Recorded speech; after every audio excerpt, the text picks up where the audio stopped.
case, Joe, first thing I want to tell you is this, is I've gone over all the instructions this morning. One thing I wanted to let you know is this, before I read you the instructions, is that you may see that the numbers are mixed up. There may be some missing numbers. There might be a letter in there. All of these are the instructions of the court. Pay no attention to the number, the fact that there are missing numbers. I've gone through these. All the instructions are here. Same with the exhibits. When you go back into the jury room, I've gone through those. It took me about an hour last night, but I made sure every exhibit is in the box, so you'll have all the exhibits as well. You may notice that there are missing numbers there as well, but all the exhibits you will have access to all the exhibits. You will also have these instructions. So I'm going to read them to you. I'm required to read them to you, but you do not need to memorize them or take notes or anything like that, because you'll have these instructions to take back and review with as far as what the law is. And again, this is the law of the Commonwealth of Virginia, and these are the instructions that are applicable to this case. So with that, I will begin. The defendant is presumed innocent. You should not assume the defendant is guilty because he's been indicted and is on trial. This presumption of innocence remains with the defendant throughout the trial and is enough to require you to find the defendant not guilty unless and until the Commonwealth proves each and every element of the offense beyond a reasonable doubt. This does not require proof beyond all possible doubt, nor is the Commonwealth required to disprove every conceivable circumstance of innocence. However, suspicion or probability of guilt is not enough for a conviction. There is no burden on the defendant to produce any evidence. A reasonable doubt is a doubt based upon your sound judgment after a full and impartial consideration of all the evidence in this case. The Commonwealth bears the burden of proving beyond a reasonable doubt the identity of the defendant as the person who committed the crime charged. If the Commonwealth has not met this burden, you shall find the defendant not guilty. The defendant does not have to testify, and exercise of that right cannot be considered by you. The fact that the defendant has been indicted by a grand jury is not evidence against him, and you should not consider it. You must not consider any matter that was rejected or stricken by the court. It is not evidence and should be disregarded. The defendant is charged with the crime of aggravated murder. The Commonwealth must prove beyond a reasonable doubt each of the following elements of that crime. 1, that the defendant did kill Doris Puleio, and 2, that the killing was malicious, and 3, that the killing was willful, deliberate, premeditated, and 4, that the killing occurred in the commission of an attempted robbery. If you find from the evidence that the Commonwealth has proved beyond a reasonable doubt each of the above elements of the crime as charged, then you shall find the defendant guilty.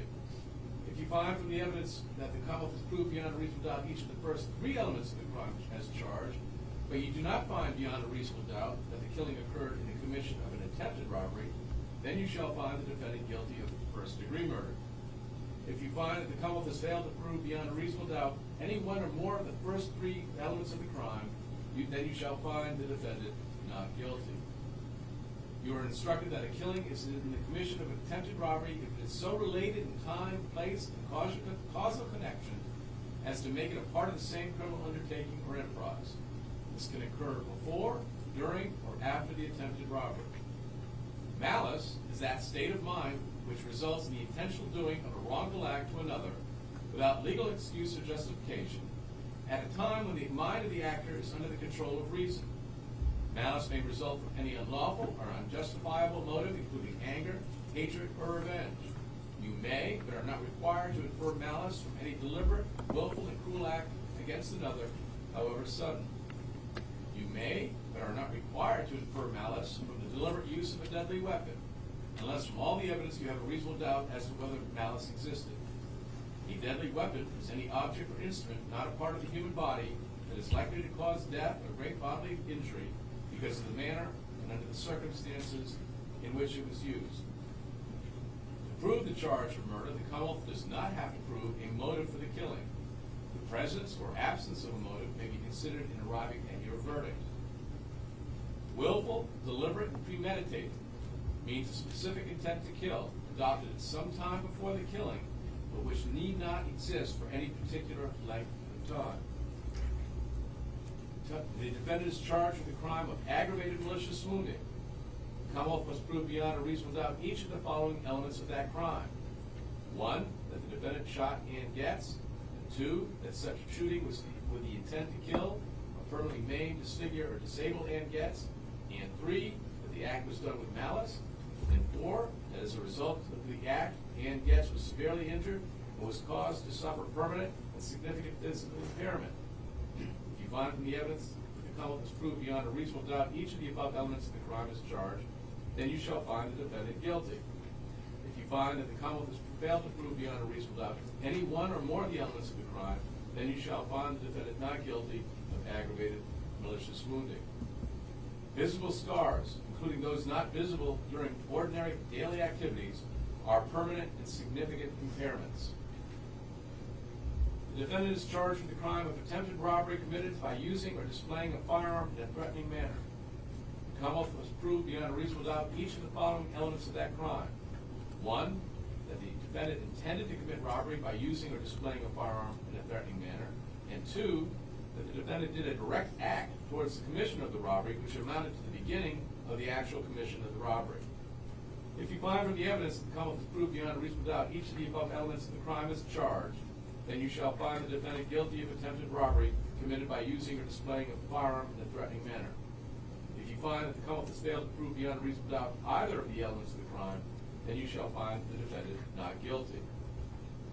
The intent required to prove an attempted crime is the specific intent in the person's mind to commit a particular crime for which the attempt is charged. In determining whether the intent has been proved, you may consider the conduct of the person involved and all the circumstances revealed by the evidence. The direct act required to prove in an attempted crime is an act which shows a present intention to commit the crime. The act need not be the last act prior to the actual commission of the crime, but it must be more than mere preparation. It is not a defense to attempted murder that the defendant voluntarily withdrew before actually committing the robbery. The defendant is charged with the crime of shooting at an occupied building. The Commonwealth must prove beyond a reasonable doubt each of the following elements of that crime. 1, that the defendant shot at a building occupied by one or more persons, and 2, that the life or lives of such persons may have been put in peril, and 3, that the act was done with malice. If you find from the evidence that the Commonwealth has proved beyond a reasonable doubt each of the above elements of the crime as charged, then you shall find the defendant guilty of maliciously shooting at an occupied building. If you find that the Commonwealth has failed to prove beyond a reasonable doubt any of the elements of the crime, then you shall find the defendant not guilty. The defendant is charged with the crime of using a firearm while committing or attempting to commit aggravated malicious wounding of Ann Goetz. The Commonwealth must prove beyond a reasonable doubt each of the following elements of that crime. 1, that the defendant used a firearm, and 2, that the use occurred while the defendant was committing or attempting to commit aggravated malicious wounding. If you find from the evidence that the Commonwealth has proved beyond a reasonable doubt each of the above elements of the crime as charged, then you shall find the defendant guilty. If you find that the Commonwealth has failed to prove beyond a reasonable doubt either or both of the elements of the crime, then you shall find the defendant not guilty. The defendant is charged with the crime of using a firearm while committing or attempting to commit the murder of Doris Puleio. The Commonwealth has proved beyond a reasonable doubt each of the following elements of that crime. 1, that the defendant used a firearm, and 2, that the use occurred while the defendant was committing or attempting to commit murder of Doris Puleio. If you find from the evidence that the Commonwealth has proved beyond a reasonable doubt each of the above elements of the crime as charged, then you shall find the defendant guilty. If you find that the Commonwealth has failed to prove beyond a reasonable doubt either or both of the elements of the crime, then you shall find the defendant not guilty. A firearm is any instrument that is capable of expelling a projectile by force or gunpowder. A firearm is also an object that is not capable of expelling a projectile by force or gunpowder, but gives the appearance of being able to do so. The existence of a firearm may be proved by circumstantial evidence, direct evidence, or both. The statements presented to you as having been made by the defendant are submitted for your consideration along with all the other evidence. The weight, value, credibility, and reliability of those statements are questions for your determination. If you believe from the evidence that a witness has previously made a statement inconsistent with his testimony at this trial, the only purpose for which that statement may be considered by you is for bearing on the witness's credibility. It is not evidence that what the witness previously said is true. Any fact that may be proved by direct evidence may also be proved by circumstantial evidence. That is, you may draw all reasonable conclusions from the evidence. You may convict the defendant on circumstantial evidence alone, or on circumstantial evidence combined with other evidence, if you believe from all the evidence that the defendant is guilty beyond a reasonable doubt. When the Commonwealth relies upon circumstantial evidence, the circumstances proved must be consistent with guilt and inconsistent with innocence. It is not sufficient that the circumstances proved create a suspicion of guilt, however strong, or even a probability of guilt. The evidence as a whole must exclude every reasonable theory of innocence. You are the judges of the facts, the credibility of the witnesses, and the weight of the evidence. You may consider the appearance and manner of the witnesses on the stand, their intelligence, their opportunity for knowing the truth and for having observed the things about which they testified, their interest in the outcome of the case, their bias, if any have been shown, their prior inconsistent statements, or whether they have knowingly testified untruthfully as to any material fact in the case. You may not arbitrarily disregard believable testimony of a witness. However, after you've considered all the evidence in the case, then you may accept or discard all or part of the testimony of a witness as you think proper. You are entitled to use your common sense in judging any testimony. From these things and all the other circumstances of the case, you may decide which witnesses are more believable and weigh their testimony accordingly. All right. Call for closing argument. Thank you, Mark.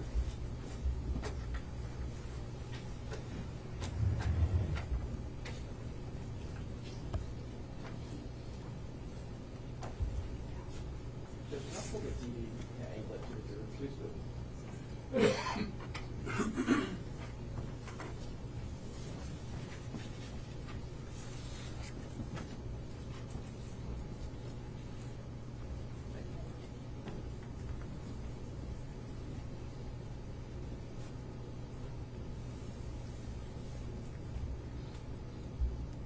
6 years ago today, on June the 25th of 2019, the defendant, Justin J. Sales, put into motion his terrible plan. We're here today for these two ladies. What they went through 6 years ago on the 6-year anniversary of that crime. Doris Puleio and Trudy Goetz. We've shown you throughout the trial a timeline of the defendant's activities. You'll have this in a few slides in this presentation, and you also have this in the evidence. And remember, the evidence goes back with you to the jury room. Go through the evidence. Take time with the evidence. Look at each and every piece. But specifically drawing your attention, you'll remember that on June 24th of 2019, the day before the murder, the defendant is there prepping. He's there scouting at 11:10 p.m. He's at 210 Bob White Road, which is the residence of Doris and Trudy.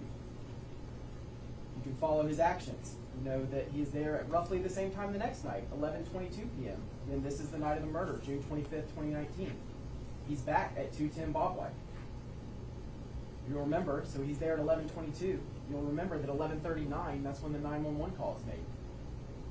And then he returns to his home at 11:42, 1.6 miles away.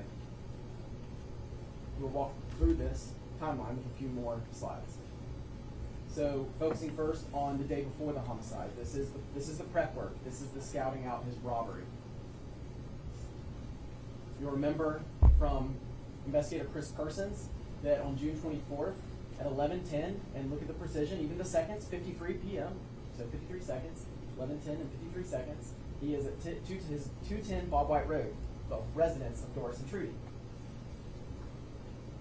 29 minutes later, 11:49, he is back at his home, 600 Early Farm Road.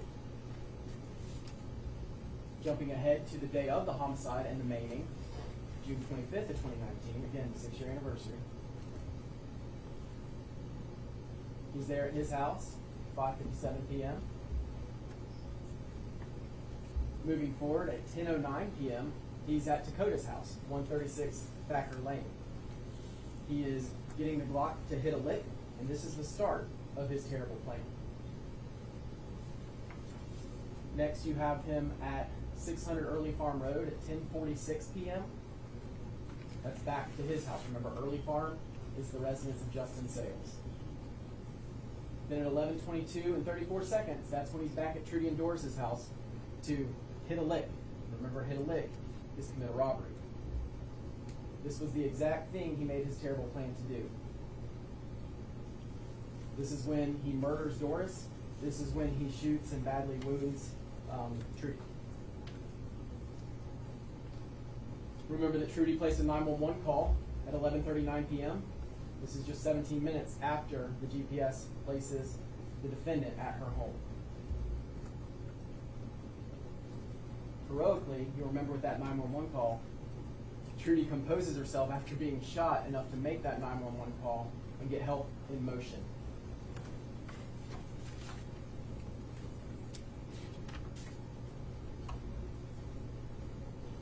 And then you returned home 11:42, early farm after committing the murder.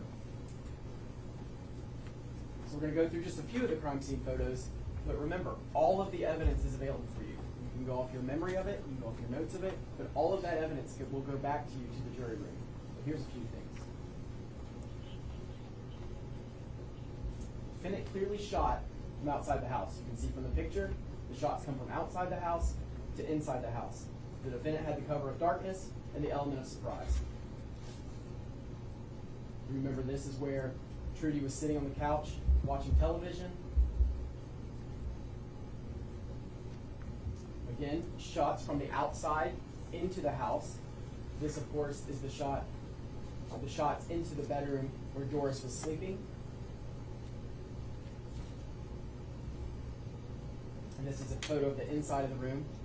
And you remember, and some of them will come up here, some of the pictures are harder to look at. But still, we have to show what happened. And so we can't avoid things even if they're difficult to look at.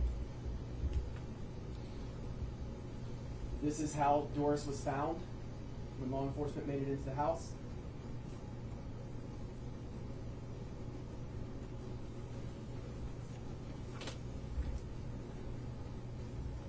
This is one of Trudy's wounds when she's at the hospital that night.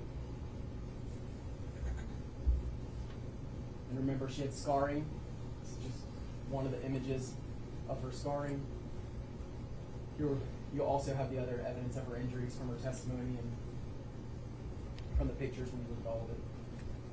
And you'll remember the crime scene was processed by then investigator Clay Thompson, now Captain Clay Thompson.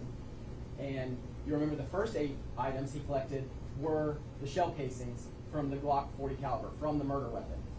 When first collected, you knew they were from the murder weapon, but didn't know what the murder weapon was. Then you heard from the ATF later, of course, connecting them to the firearm, which identified which murder weapon it was. And you'll remember that the ATF, for some reason, does not call them items. The ATF calls them exhibits, but it's the same thing, 1 through 8. Those casings match the Glock 22 40 caliber murder weapon with the green laser light.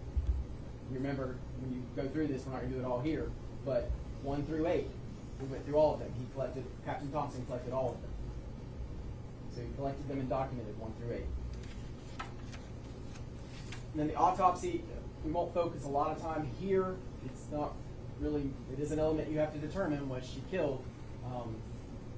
It's not really in dispute, but you'll remember from the autopsy, and this is just a little zoomed in excerpt of it, that gunshot wound to the torso and manner of death was homicide.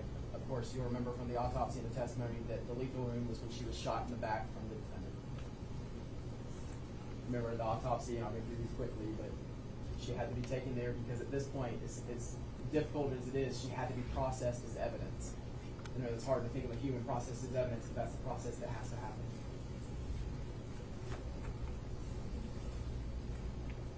And everything was documented and reported and tags used. Of course, now we get to the murder weapon. Remember there was a short video of the defendant shooting the murder weapon? Okay.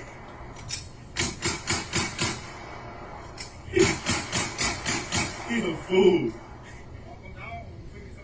You see the green laser light, and at the start of that video, which you can go back and look at later, but you can see Dakota, and he testified, he's wearing that fanny pack, that's the strap of his fanny pack in that video. Of course, on the floor, when they go to do the search warrant, when they do the 136 Thacker Lane search warrant on July the 2nd of 2019, the attack team enters, flashbangs, big production. They get in there and see a green laser light through the smoke and trace the laser back to what ends up being learned is the murder weapon. And that's how it was found, and you will note in the picture, there's the strap of the fanny pack from the previous video. So multiple photos were taken of the murder weapon still laying on the floor inside the house. Multiple photos, even a zoomed in photo showing the serial number, BAWB 711, as you remember and heard over and over and over again. So let's show you that. You know that it was the serial number on the firearm itself when it was collected off the floor. You know it's the serial number on the box that was collected in Dakota's house. You know it was the serial number written on the evidence box when it was processed, and the evidence label, and the ATF report. The advantage of the ATF report is our expert, Jody Marcinopoli, testified that the serial number had not been altered. If you zoom in on her report, of course it lists the serial number that we know matches all of the other elements. The firearm from the house is the firearm that was processed by the ATF lab.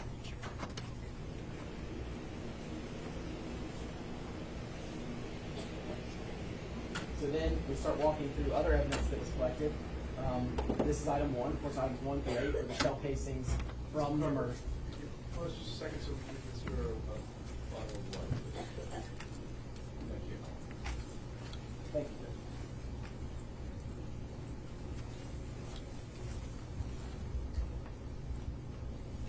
Go ahead, Mr. Showing you item 1 here, of course, item 1 through 8 for the shell casings collected from the murder scene. This is what you saw Captain Thompson walk through as he was testifying, and that they were fired by the Glock 40 with the green laser. Of course, these were collected and sent to the lab. And the lab, of course, came up in her report, and of course she went through all her expert credentials. In her report, there exists agreement of all discernible class characteristics and sufficient agreement of individual characteristics to identify 1 through 8 as having been fired in the Exhibit 27 Glock firearm. Of course, Exhibit 27 Glock firearm is the Glock Model 22 40 caliber with the green laser light that was the subject of so much evidence and testimony in this trial. Then, of course, more cartridge casings were sent.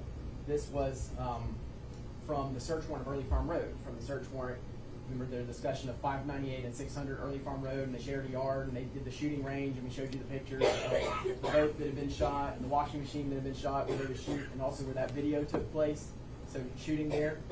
Items 40 through 44 were collected there and submitted to the ATF lab as well. And of course, she came to the same conclusion that they had been fired in the Exhibit 27 Glock firearm. The Exhibit 27 Glock firearm is the Glock Model 22 40 caliber with the green laser light that we kept discussing. So, you know, we proceeded through the investigation, and we get to the control call between Dakota Cash, who you heard from, he was wearing orange, and the defendant, Justin Sales. This was back on July 9th, 2019. It's a 4.5-minute phone call that you can listen to as many times as you want back in the jury room, but we're going to play it once for you here. And I was trying to do it. But they'll give it over here too. It's all right. So, like we're talking. Speaker. Speaker.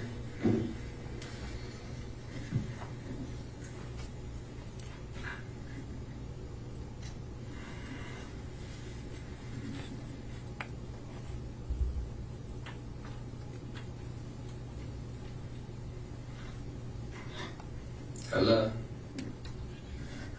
Bro, the fucking police just came to my house, bro, talking about somebody committed a murder with my gun, bro. The police just came to my fucking house, bro, and told me that somebody committed a murder with my gun. Bro, you the only person I gave that bitch to, bro. Bro, put that on everything you love. That shit was not you, bro. Bro, then who the fuck did it then, bro? You the only person that I gave the gun to. Nobody else had it, bro. Like, bro, if you did that shit, just keep it a buck with me, bro. Like, what the fuck? Why would you give that shit back to me if you did that? Bro, then who the fuck did it then, bro? You saying you gave it to somebody else then? Bro, so you telling me they talking about I motherfucking It's my gun that was used. And you the only person I gave it to, bro. I know damn well I didn't do this shit.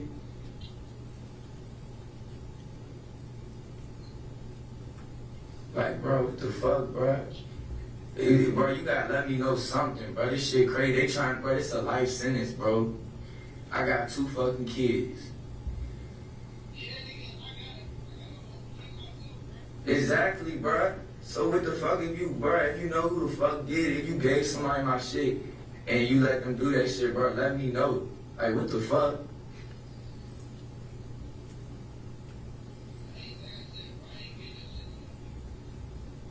You ain't get it, bro, then that don't make no damn sense, bro. So you saying it's a murder committed with my shit. You didn't do it, you didn't give it to nobody, but it just happened.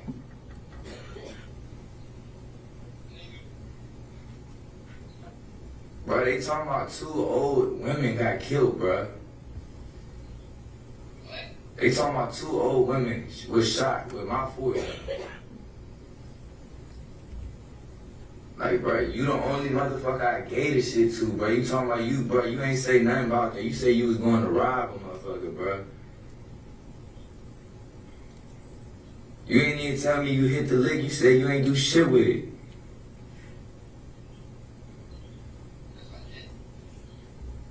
Bro, you handed the bitch back to me with 4 bullets left in the gun, bro. You obviously did something, my nigga.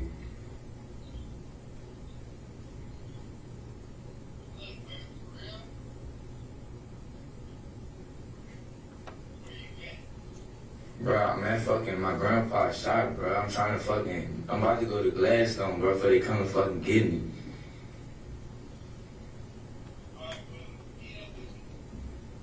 Where you at?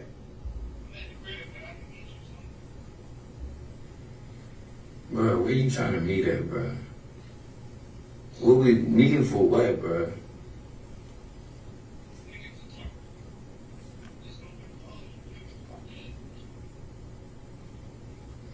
Man, alright, bro. Where you want me to meet you at?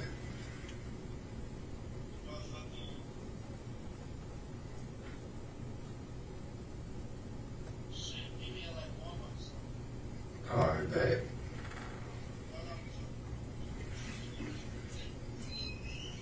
It's gonna be a minute, bro, cause I gotta see what Lou doing this shit. Alright.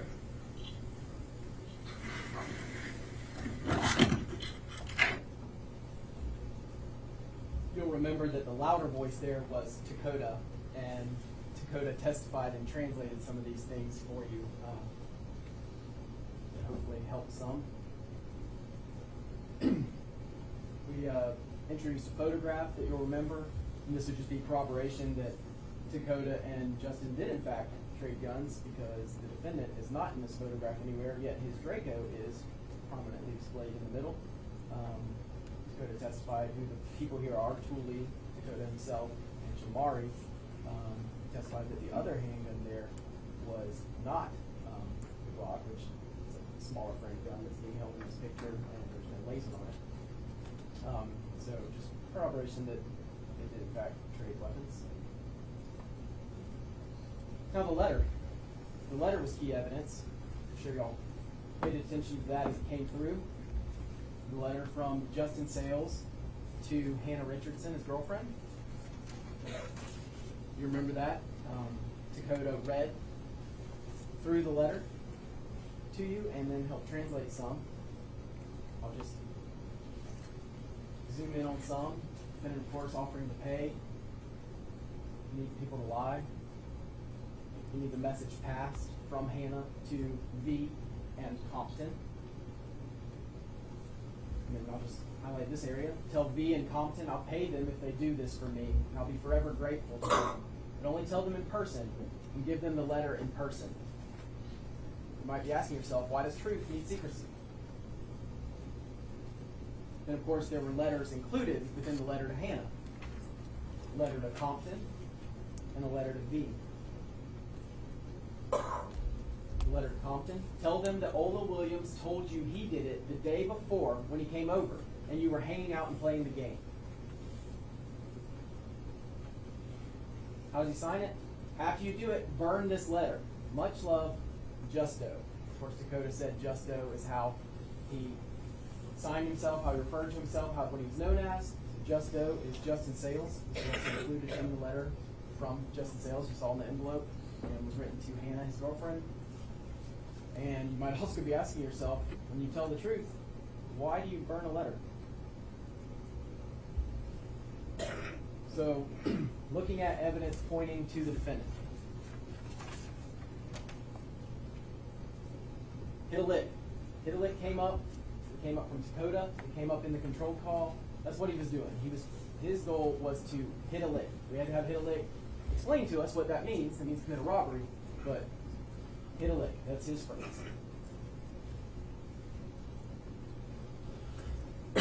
So, at Trudy's house, right before the murder. So June 24th, he's already there. He's already been there once, casing the house out, setting up his plan. He's been there once. And you remember, no reason to be there. Her house isn't right on the road. It's more than 200 feet off the road. Long driveway. You saw those pictures.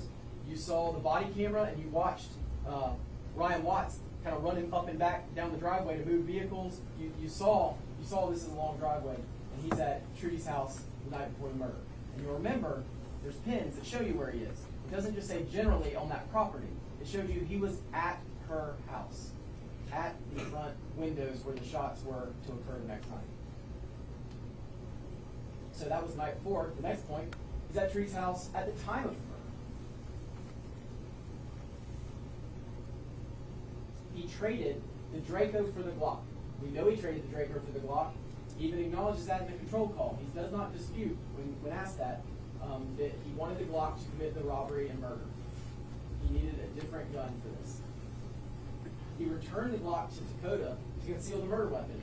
He didn't tell Dakota anything. He just gave the murder weapon back to Dakota, who's unsuspecting, not realizing he is now holding a murder weapon. He thinks he's just holding his Glock.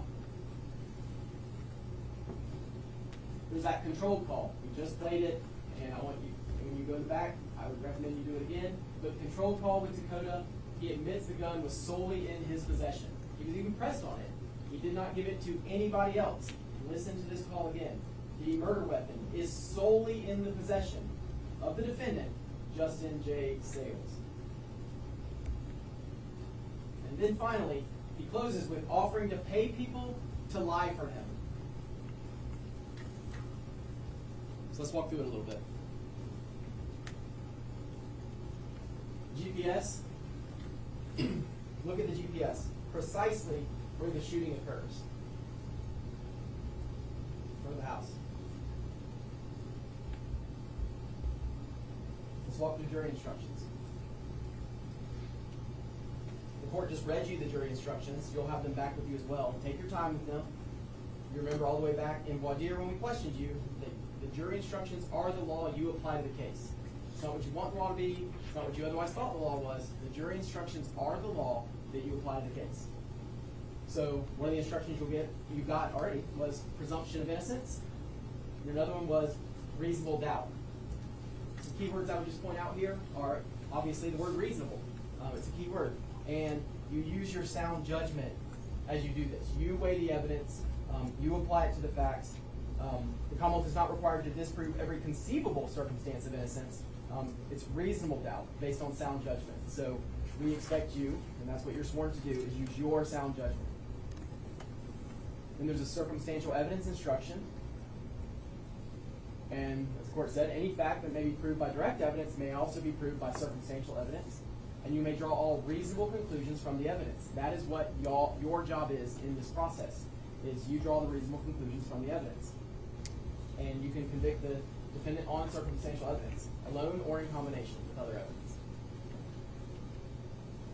The evidence as a whole must exclude every reasonable theory of innocence, but it has to be a reasonable theory of innocence. This isn't a time to turn off common sense. This isn't a time to overthink it. It's reasonable. You get to use your judgment. And we have an instruction on your sound judgment, which ultimately gets to use your common sense. But read each instruction. That is the law. elements of the crimes were read to you as the jury instructions. So we walk through the elements, and I'll walk you through the elements quickly. The first instruction will, that I'm going to talk about is the aggravated murder one. This is what we would call a waterfall instruction because there are steps. There's steps to go through. So we're going to walk through that so you understand what you're doing when you get in the back. So aggravated murder has 4 elements. Not all 4 listed there. So that the defendant killed Doris Puleio, that the killing was willful, deliberate, and premeditated. There is also an element of malice, as well as that the killing occurred in the commission of an attempted robbery. The third would be the killing was malicious, and then 4th should be killing occurred in the commission of an attempted robbery. Justin Sells killed Doris Puleio. That's element 1. That's pretty straightforward. Justin Sells shot and killed Doris Puleio from outside her bedroom window on June 25th, 2019. He was at her house based on the GPS at the time of the murder, and the murder weapon was solely in his possession at the time of the murder, and that the admission that it was solely in his possession even is verified by him. You'll have various instructions that help you walk through the elements, describing different things. So read those instructions when you go through specific intent to kill and various instructions. So go through the various instructions. Instruction element number 2, malice is a state of mind. This is element number 3. This is a state of mind which results in the intentional doing of a wrongful act to another without legal excuse or justification at a time when the mind of the actor is under the control of reason.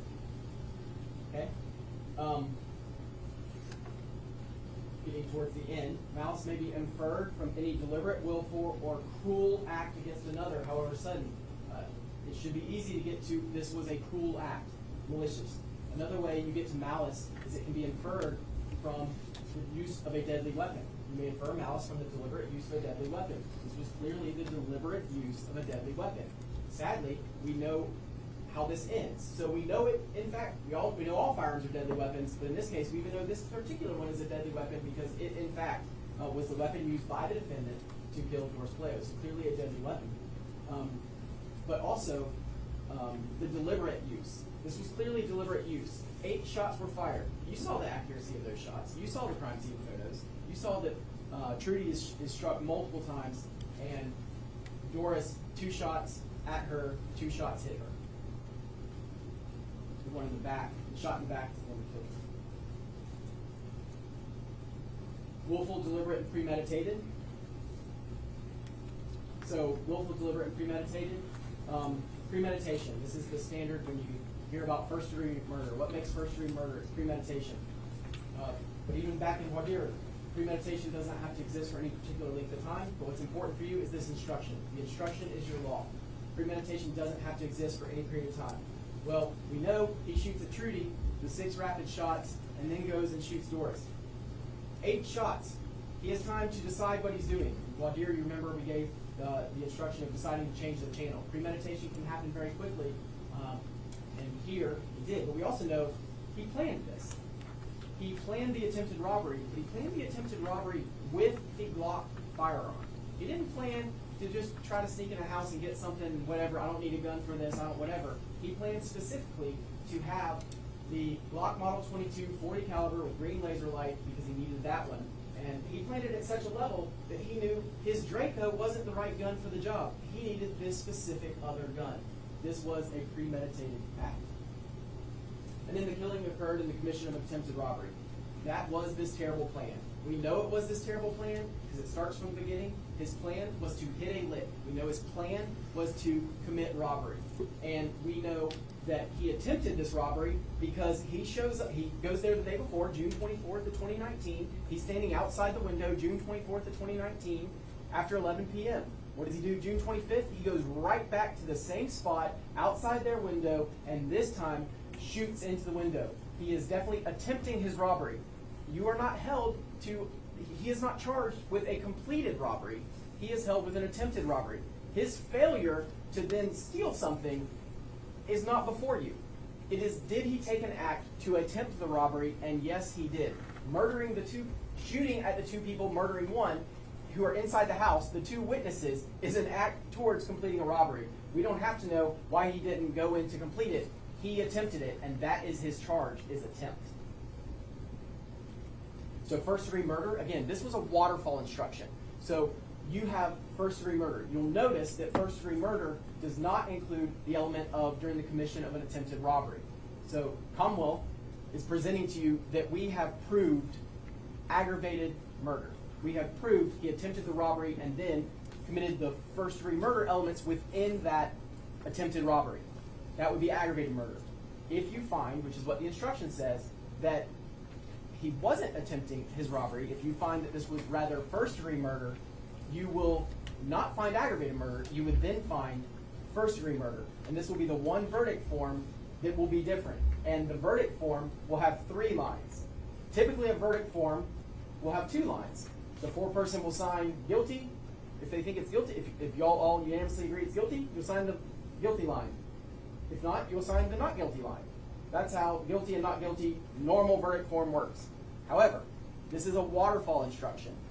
You will have 3 options, and you will sign. The foreperson will sign on 1 line. If it's aggravated murder, you sign the top line. If it's first degree murder, you sign the second line. If it's not guilty, then of course you would sign the bottom. But your choices, aggravated and first, you would only sign one of those. So if you find all 4 elements, that's aggravated murder. You don't then think, well, I found all 3 for first degree also, let's sign both. You go down the line. You find all 4, sign the top line. Aggravated murder. Of course, that's the Commonwealth's position, that's the evidence we have put before you over the last 2 days.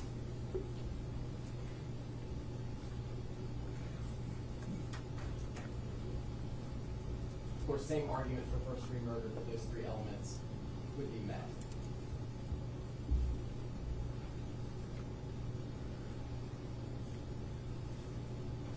So next, once you have decided the murder, you'll have aggravated malicious wounding. Aggravated malicious wounding, the defendant shot Ann Trudy Goetz. Of course, you know Ann Goetz is Trudy Goetz, and we call her Trudy. So the defendant shot Trudy. That's pretty clear. You saw the scarring, and then you saw the hospital photos. She was clearly shot. You saw the body cam video where she's very obviously bleeding. You heard the testimony of the people that were there first. Major Begley specifically said, yes, she was obviously injured. That was visible at the time. So defendant shot Trudy. Such shooting was with the intent to kill or permanently maim, disfigure, disable Trudy. Well, that's an easy box to check as well, because he fired 6 shots at her, striking her multiple times. That the act was done with malice. That'd be the same malice instruction as before. It can be inferred from that deadly weapon. And it also, the language about cruelty. This was clearly a cruel act. But as a result of the act, the element 4, Trudy was severely injured and that was caused to suffer permanent and significant physical impairment. You heard her testimony. She spent 6 days in the hospital. You heard her 911 call and her breathing through that.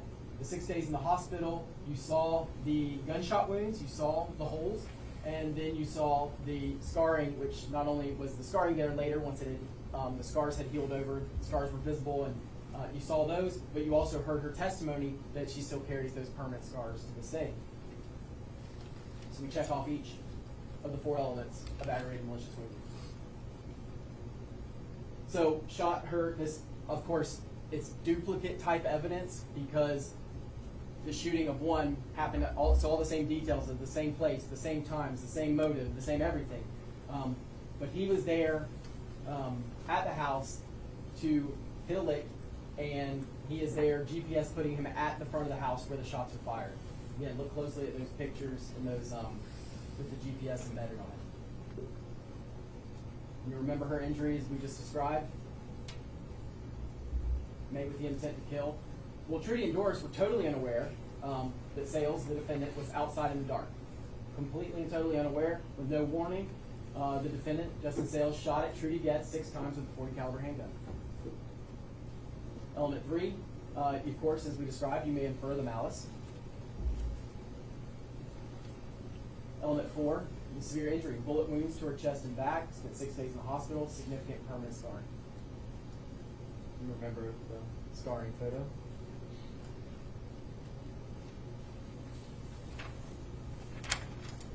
So use of the firearm while committing aggravated malicious wounding. The defendant used a firearm, and that was used. That use occurred while the defendant was committing or attempting to commit aggravated malicious wounding. Those are both boxes are very easily checked. Of course, you know that he used the firearm, and you know that it was during the aggravated malicious wounding. You know that happened. You find the other is with the Glock 22 40 caliber with the green laser. The 6 casings found outside. You remember that. Aggravated malicious wounding. Of course, you know that. You would have already found that with the crime itself. Then you have use of the firearm in the commission of murder. Well, you did use the firearm to commit the murder. Again, you find the murder. You know she was murdered with a gunshot wound to the back. You find the firearm. So you actually find guilty of these as well. Those elements are easy to check. Then you have shooting in an occupied building. Then the defendant shot at a building that was occupied by one or more persons, that the life or lives of such persons may have been put in peril, and that the act was done with malice. Well, that is super easy. That would be true even if we didn't have the benefit of hindsight, but of course with the benefit of hindsight, we know that he shot from outside the building, occupied by one or more persons. We know that he would have even known it was occupied by one or more persons because the light was on inside and he's outside in the dark. So he sees in and shoots 6 times at Trudy and twice at Doris, killing her. So we know he shot from outside. And both of the shots we know were shot from outside, and as was clear at trial, no evidence he ever went inside. He was shooting from outside the clearly occupied building. And of course, the shooting was done with malice. Same malice as before. He inferred from the firearm and inferred from the tool act.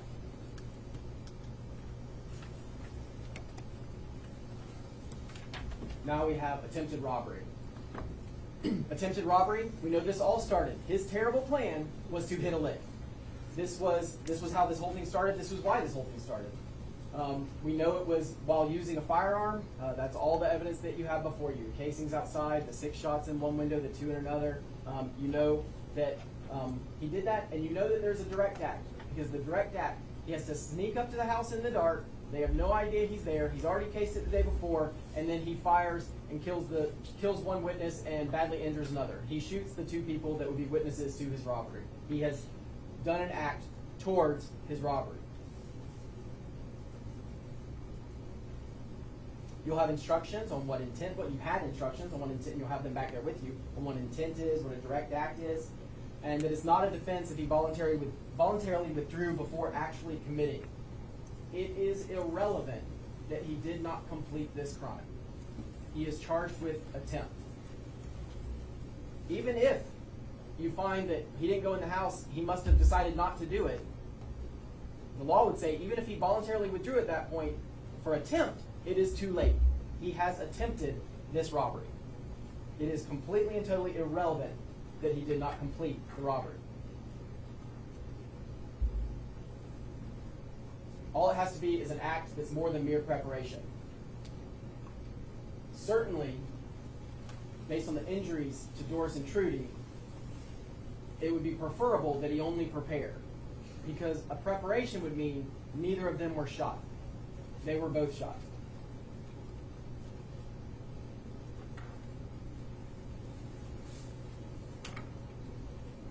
So the terrible plan. You know this, we've gone over this. The terrible planning was trading guns. This was part of the plan. He wanted a different gun to hit a lick. He wanted the Glock 40 with the laser. He had already scoped out the target. He had already decided that that Glock 40 caliber is the right gun for this robbery. He had already scoped that out. That was the terrible plan. And then he told Dakota he was going to hit a lick. Confirmed with the phone call later, also testified to by Dakota. They traded guns for him to commit a robbery. So that was the terrible planning. But this terrible plan also had terrible execution. He attempted the robbery, but did not complete it. He used a weapon with a clear serial number. He left the shell casings at the scene that could be traced back to the gun, which identified the murder weapon. He was tracked by GPS to within, as investigator Chris Person said, to just a few feet of him. And you'll notice, again, I want you to look at those pictures that were covered in the slideshow, but they're in evidence. It's even putting him at the house, at the windows where these shots were fired. So he's tracked by the GPS. About an hour after the murder, he downloaded a scanner app to follow what law enforcement was doing. And then he admitted to Dakota he had the gun with him the whole time. So terrible execution of this terrible plan. And then he finishes it with a terrible cover-up. He returned the murder weapon to Dakota, presumably to point towards Dakota if ever discovered. But he certainly did not just get rid of the murder weapon so that we couldn't tie it back to the casings at the scene. And then he tried to pay people to lie. Remember the letters. He tried to pay people to lie. You don't pay people. You don't need to pay people to tell the truth. You don't need to tell people not to burn something that's the truth. You don't need to only talk to someone in person if you're telling the truth. You remember that letter. And then sadly, the terrible plan ended with a terrible result. Trudy Goetz was shot and permanently scarred. Doris Puleio was murdered. So today we're asking you to remember Doris and Trudy as you review the evidence. And please, take your time reviewing all the evidence. But at the end of that, we ask you to find the defendant guilty. We ask you to find the defendant guilty of aggravated murder. We ask you to find the defendant guilty of aggravated malicious wounding of Trudy. We ask you to find the defendant guilty of the attempted robbery. We ask you to find the defendant guilty of shooting into that occupied building. We ask you to find the defendant guilty of both counts of use of a firearm. One use to shoot Doris in the back, the other use to shoot Trudy multiple times. We ask you to find the defendant guilty of each of those charges. Thank you. All right, that's closing argument. Thank you, Your Honor.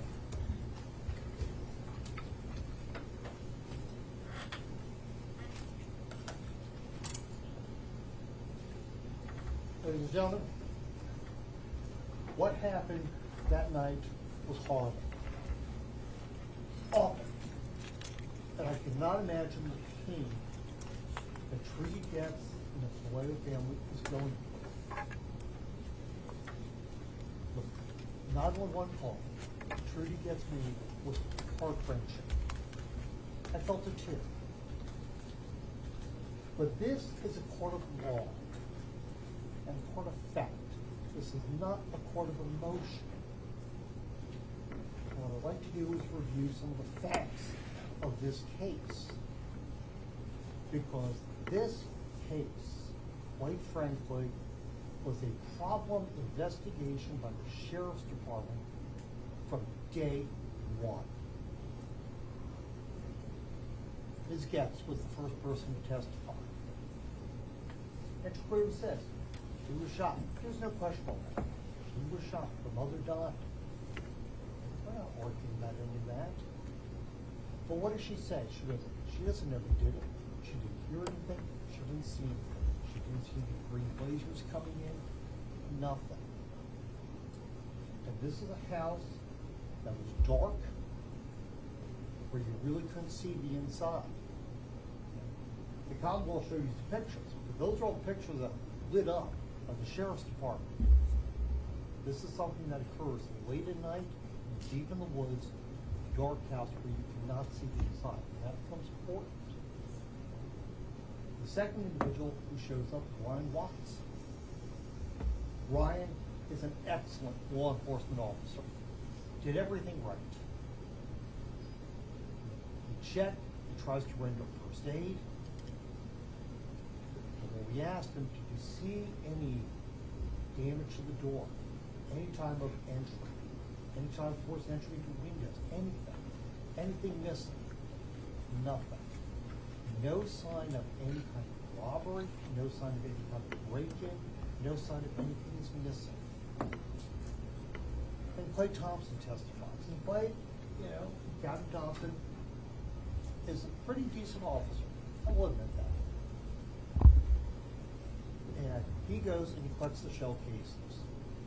And that's his primary responsibility to collect shell cases. But then what happens is that he says he takes these shell cases and he drives them to Roanoke. And then he says, well, the next day I'll go back, I'll pick up these shell cases, and I go with ATF agent Russell Davidson up to the ATF lab in Maryland to drop off the shell cases. that's what he writes down. Quite frankly, I don't get to this. Teresa Mays, who does the evidence book, also talks about that. But what she says is that the shell casings went to Clay, and that he returns them, that who checks them out?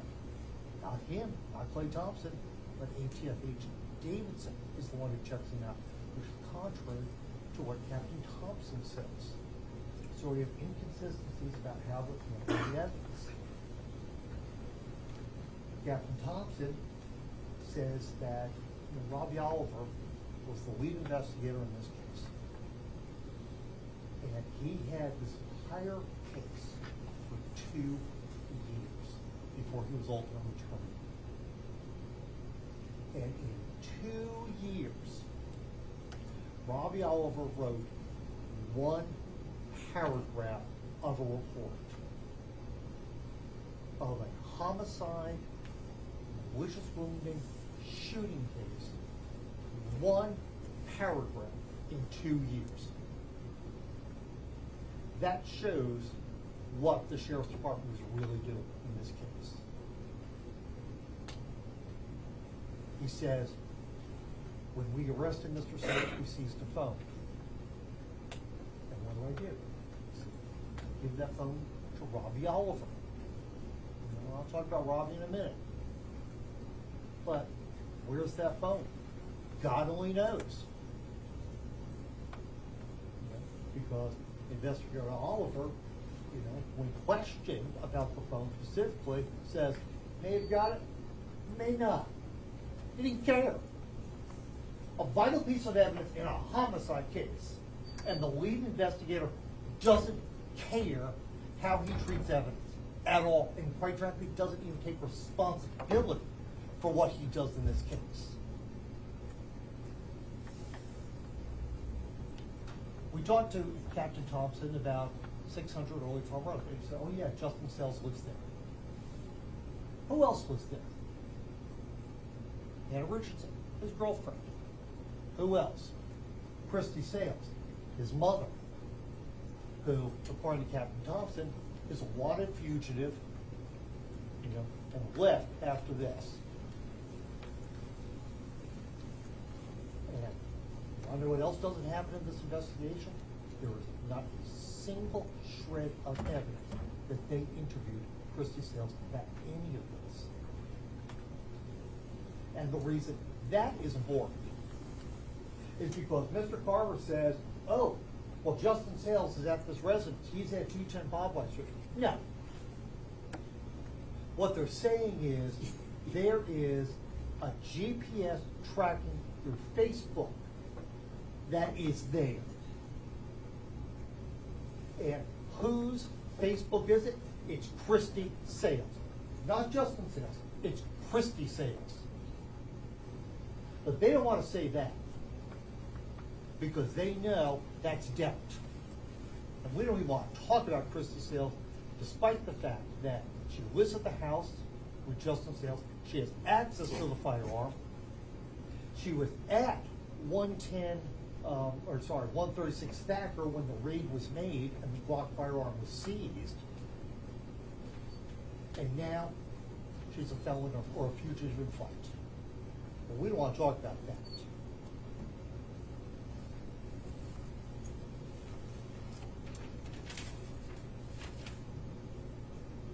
J.B. Begley, Major Begley.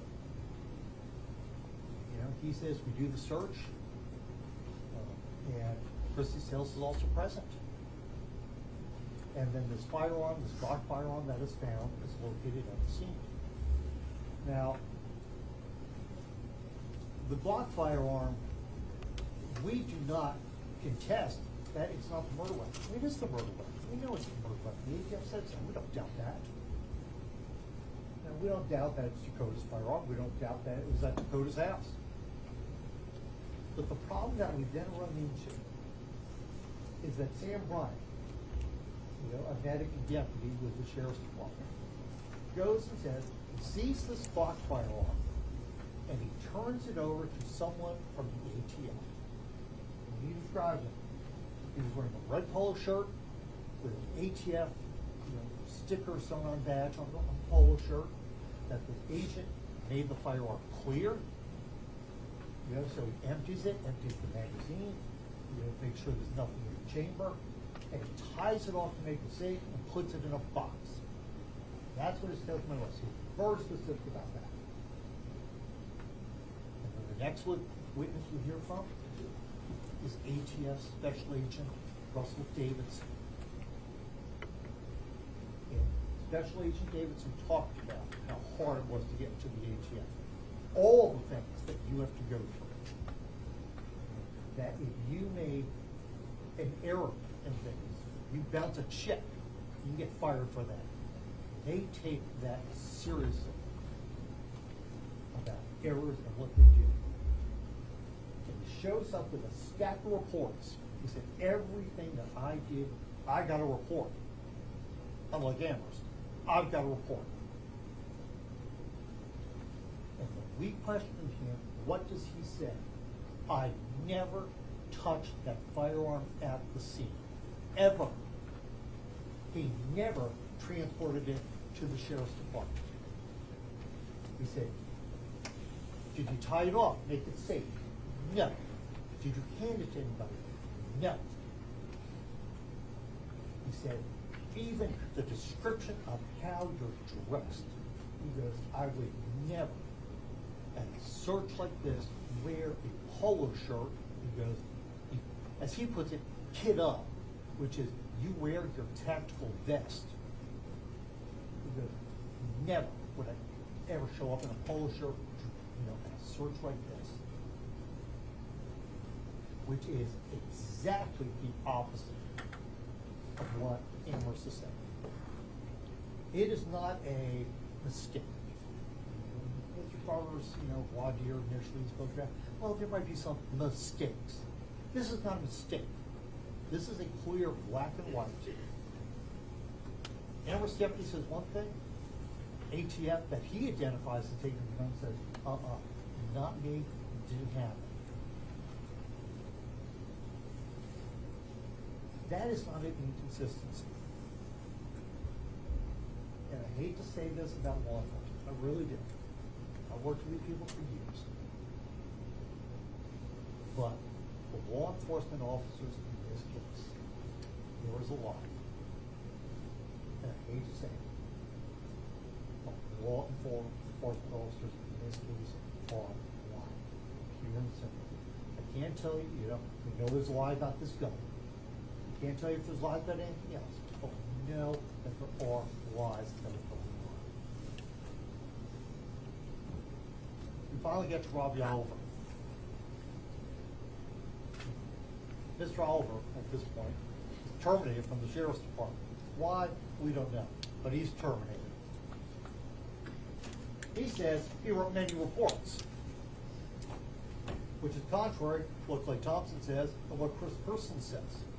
He came in and reviewed and said, well, there might be a little more than just a paragraph, but not many, and there's not much there. So, you know, once again, Robbie Oliver isn't exactly being accurate about what he did in this case.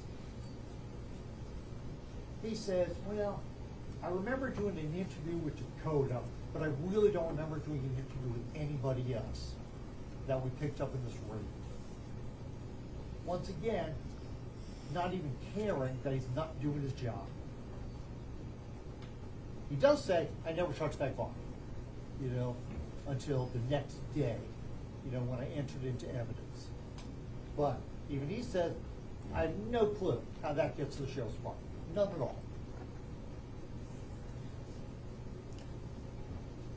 He talks about the phone. We spoke about that. He says, may have gotten it, may not. But Clay Thompson was very clear. He's going to give it to Robbie Oliver. And where does it go from there? God only knows. The sheriff's department said we searched high and left, and it is not there. And all we know is that when Robbie Oliver got terminated, he cleaned out his office, and presumably that's where you keep it. And if that occurs, he doesn't even have the decency or the integrity that you expect from an officer to say, listen, I took this accidentally, here it is. No, it's just this. Now, he says he goes to the ATF with Russell Davidson and drops off the gun and shell cases, which is actually what Russell Davidson says, which is definitely contrary to what Captain Thompson says. So even there, we have inconsistencies about what's going on here. When we get to the ATF lab, yeah, they do a check on the firearm and they say, yes, this is the murder weapon, it's clear, we know that. But then we talk about DNA. And we go through a great deal of very, very boring testimony about DNA. Okay? I was falling asleep, probably all were too. But basically, DNA is unique. Yeah? I use this water bottle, my DNA is all over it. You take it to a lab, they match it up, it's me. And they say, we do DNA on the shell casings. And whose DNA we found on the shell casings that were found at the murder scene? DNA belonged to Dakota Cash and Jamari Stewart.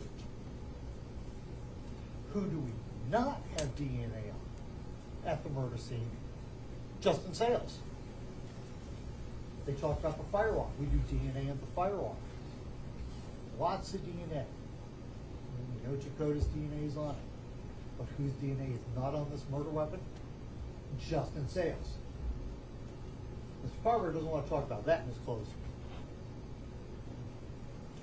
Then we get to Dakota. And I will admit, they went and they, told everybody up front he's going to show up in orange. But they don't want to say, oh yeah, by the way, he's awaiting trial for attempted capital murder of 2 law enforcement officers, Amherst County officers. And how long has he been waiting trial?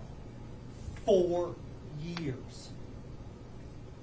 He's been sitting in that Amherst jail cell for 4 years, waiting for his chance to come up here and talk about stuff. He says, oh, well, nothing's been promised to me, but I'm hoping that the Commonwealth is going to give me some sort of break.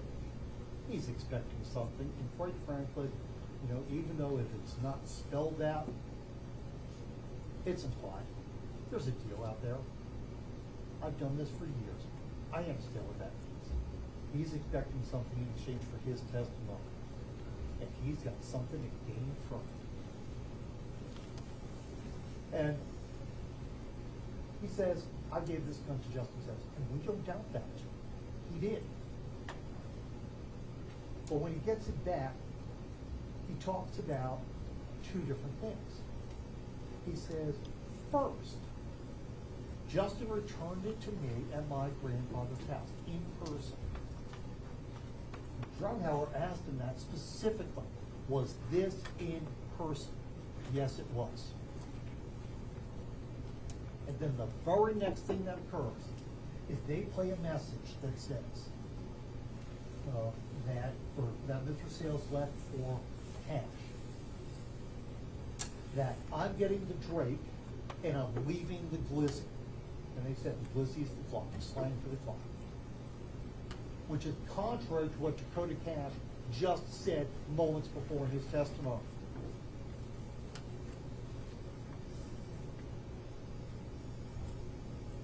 When he testified at a grand jury, he stated that Justin Sales loaded the Glock firearm himself before he took it. He didn't. Now at trial he said, well, I really don't remember now. Because the problem is that if Justin Sales loaded the Glock himself, why isn't his DNA on the shell cases that the ATF analyzed? And more importantly, why is Dakota Cash's and Jamar Stewart's DNA on those shell cases? So they don't, they can't explain that.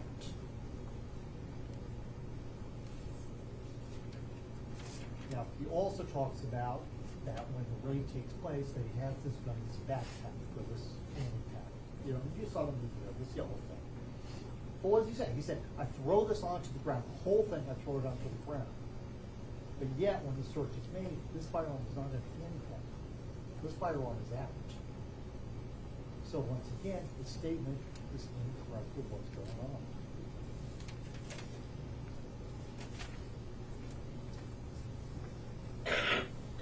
You keep on talking about this lick.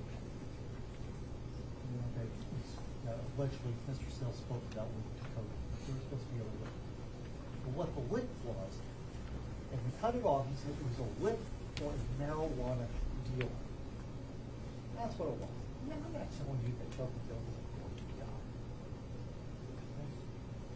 But a lick for a marijuana dealer is very different than what the Commonwealth was saying that he did. And quite frankly, if the plan was to go to the Goetz house and you're outside, why would you need something smaller? Why would you need to trade a firearm, a pistol, for a longer, rifle or larger pistol? The answer is you wouldn't. So there obviously was no plan to go there. That was not what was going on. But yet, what they're doing is they're taking one snippet of the conversation and trying to say, well, we want you to expand this days forward. And you can't. Now, I will admit, he comes in and he says, I reviewed this letter that Justin Sales wrote, and that letter is very damning. I'm not going to lie to you about it. And in that letter, you can read it. And Justin Sales says, he goes, I've been in jail for a year.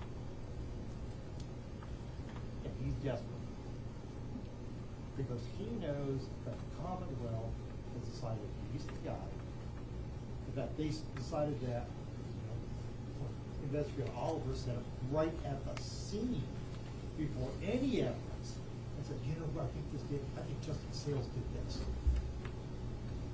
So he knew that they were out to get it right from day one.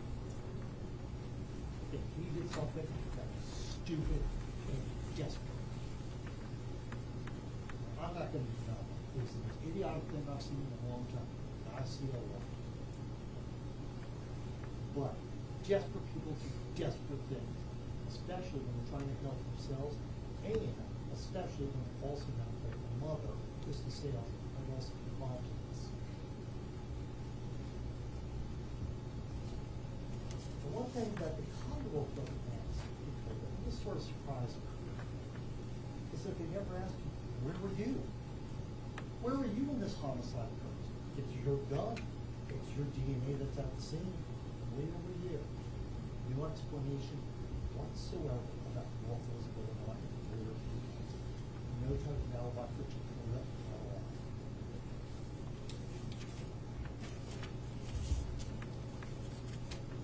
We finished with Chris Persons. Chris Persons is an excellent investigator. No question all about it. Amherst was lucky to get him. But Chris Persons was very clear. He said, I did tracking through Facebook. He's not saying Justin Sales was there.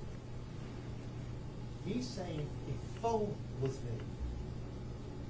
And when we asked, he said it was not Justin's Facebook, it was Kristen Sales' Facebook.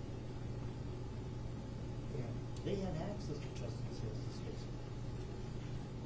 Quite frankly, if you have access to his Facebook, why isn't there PowerPoint saying this is from Justin Sales' Facebook? Because they don't want that. Because they want it to be here. They do not want to talk about Kristen Sales at all. Now, I reviewed the evidence. Copious notes about this. This is a long trial. And the court has read instructions, which is the law. And this is what I talk a little bit about. Because what we start off with, either aggravated murder or first degree murder, it's the same problem. What they're saying is that Justin Sales willfully, deliberately, and premeditated, kill Charles Puleio. And it's the same instruction for the aggravated murder that he intentionally, with the intent to maim or kill, permanently disfigure or disable if he gets it. It's intent. It's an intent issue. Because what they're trying to say is some individual, anything is just no, but some individual will not see into this house on a dark night, shoots into a house that had the intention of killing someone, had the intention of permanently maiming someone. That's their burden, that they got to prove that he intentionally did this. And that was his intent to kill, not shoot into a house, but to kill, or to aggravatedly, maliciously wound. That's the Commonwealth's burden. The second thing, the second instruction, is we talk about circumstantial evidence. This case is nothing but circumstantial evidence. Mr. Farber gave an illustration about, well, if you go out there and you had a mailbox, go out half an hour later, mailbox is gone, well, something happened. That's circumstantial. But the instruction also reads that when you rely on circumstantial evidence, the evidence as a whole must exclude every reasonable theory of innocence. Every reasonable theory of innocence. And this is where the Commonwealth, quite frankly, really falls in. Because they know that Christy Sales is a viable suspect. They know that Christy Sales has access to this gun. They know that Christy Sales was present when that search was made. They know that Christy Sales' Facebook is at 210 Bob White Road when this homicide occurs. They know that her Facebook was there the day before. And what do they do to try and rule out Christy Sales? Nothing. Absolutely nothing, which is their burden of proof. And quite frankly, on that fact alone, you can find Justin Sales not guilty of these offenses.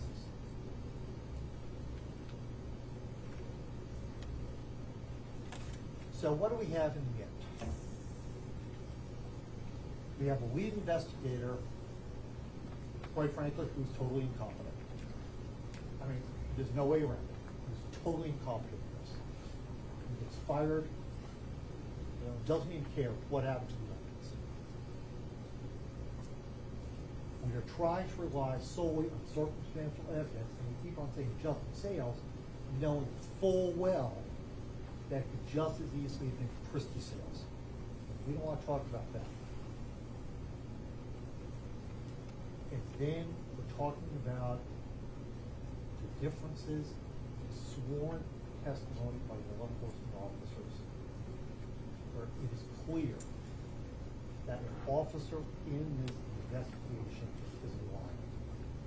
And I don't say that lightly, but that's what it is. Someone is lying. And the problem is that when you rely upon testimony that you know is perjury, it makes a mockery of what we do here every single day. I understand the need for justice. I understand. But we cannot sacrifice individuals on the altar of vengeance and call it justice. Calls for photo argument. Thank you.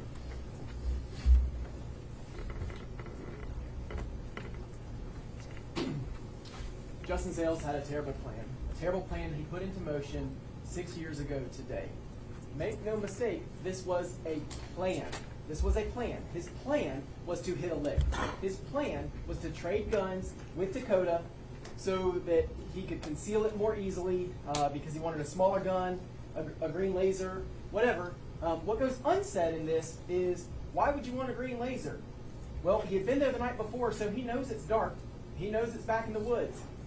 He switches to the gun with the green laser to go back. He knew which gun he needed because he had been there the night before. He knew which gun was right for this. Defense counsel wanted to argue that why would you switch? The Draco was better. It's hard to say which one's better, having not planned a robbery, which one is better. But it stands to reason that a green laser helps you shoot at night from the dark. So let's talk about the dark. The defendant used the dark to his advantage. He was able to sneak up on the house, which is more than 200 feet off the road. Trudy testified, you heard her testify, she did not hear or see anything. He was able to sneak up under the concealing aspects of darkness and sneak up on them.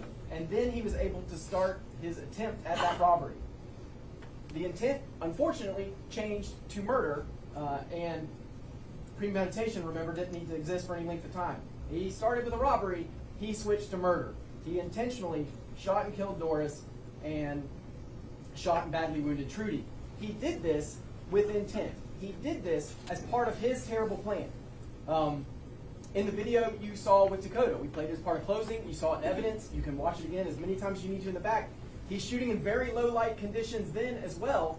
The defendant is shooting the same gun with the same green laser in that as well. This is all part of his terrible plan to hit a lick. It was his plan and his decision. Doesn't matter if we might think, oh, the Draco might have been better for some tactical reason. I don't know. I haven't planned a robbery.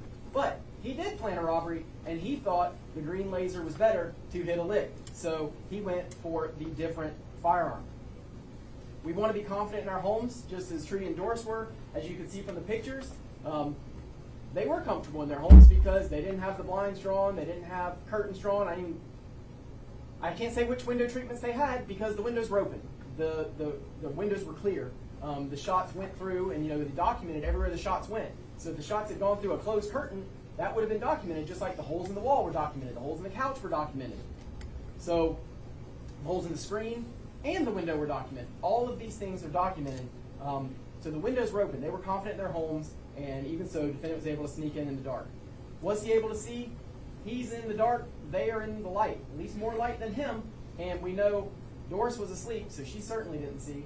Trudy was awake, sitting on the couch watching TV, so illuminated by the TV, and remember her testimony. There was a lamp on. This isn't law enforcement flipping the lights on later. There was a lamp on and a TV on when Trudy was there. So, yes, it was dark, but not dark where the defendant couldn't see, just dark where the victims could not see. They could not see their attacker. We teach our kids not to be afraid of the dark, so let's not let this story get out. Christy Sales. He wants to talk about Christy Sales. Christy Sales was not a viable suspect. There's a long list of reasons she's not a viable suspect, but we can point to one that just 100% absolutely takes her out of the equation entirely. The murderer was tracked for his arrest with the number 1519 that wants to be pointed to, defense wants to point to Christy Sales on her Facebook. It was tracked with 1519. Defendant was tracked with that number to Littleton Lane. And was asked who was at Littleton Lane. Christy Sales was not at Littleton Lane. The phone was obviously there because that's how they tracked him there. It was by the phone, 1519, and Christy was not there. The defendant was using that phone. It doesn't matter whose account it was in. It doesn't matter whose, whatever. That doesn't matter. We put that phone in the defendant's hands. And we even called Ashley McPherson. She was the very brief witness and might have been for a moment like, why in the world, what did she add to this case? She corroborated the GPS. Ashley McPherson described where she was in Lynchburg, needing to be picked up, the times, everything. And lo and behold, those match what the GPS that defense wants to say is Christy Sales, but Justin Sales, not Christy Sales, is who went and picked up Ashley McPherson. So that little detail that might have seemed inconsequential is actually a huge piece to this puzzle. It's yet another corroboration that this GPS data can be relied upon. And you can and should rely on this GPS data because this GPS data is tracking the defendant, Justin Sales. It is not tracking his mom, Christy Sales. Defense wanted to say that we should have had her here as a witness and we should have whatever. Fugitives don't just come to be witnesses. That's not how this works. So her being a fugitive makes it seem like, oh, it must have been her. Well, fugitives don't just automatically come to court to testify. So we talked about Christy Sales, we talked about the dart. Oh, defense counsel wanted to talk about DNA. So he got to go through the DNA with you, and words he used were boring. And another word he used was that he was falling asleep himself. Well, I hope you all weren't falling asleep and you got to follow it, the DNA, because the DNA had some interesting points. Now, it's 19 pages, and you'll get to look at all of it. I'm not saying the entire thing was interesting or real fun reading, but it is 19 pages. You get to look at all of that, and I want you to pay attention to the DNA. The defense attorney specifically said that I, talking about me, the prosecutor, does not want to talk about DNA. I very much do want to talk about DNA, and we're going to talk about DNA right now. The video, you saw a video of the defendant, Justin Sales, shooting the murder weapon.